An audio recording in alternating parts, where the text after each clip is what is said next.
Yes, magandang tanghali po, mga minamahal ko mga taga-subaybay. Andito ko ngayon sa pagitan ng DSWD at ng Kongreso ng Batasang Pambansa. At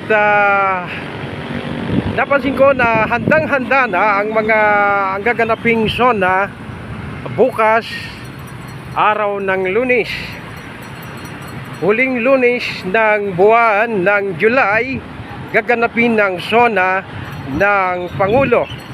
At handang-handa na nga ang mga pangbarikada, ang mga barrier na ito na iniharang sa gitna ng malaking kalsada dito sa pagitan ng DSWD at ng Batasang Pambansa. At ito nga, ayan, dyan dadaan ang mga sa kabilang bloke, nilagyan ng barrier at para yung mga sasakyan dito sa loob, ang mga bisita dito ilalagay ang iba pang mga sasakyan sa kabilang bloke ng kalsada.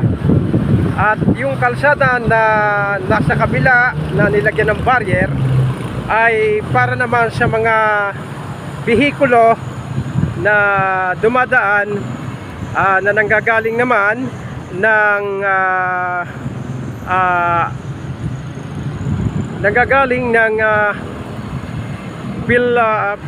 Pilcoa, mula Cubao, papasok dito sa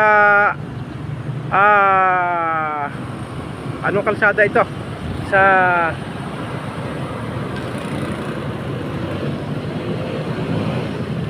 Commonwealth Avenue. Okay, Commonwealth Avenue.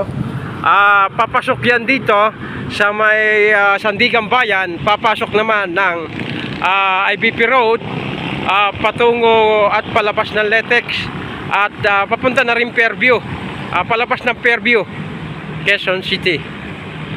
So handang-handa na ang gaganaping SONA bukas, araw ng Lunes.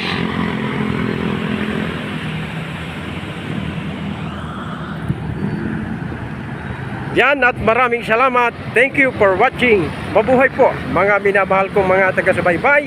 Please like and share po.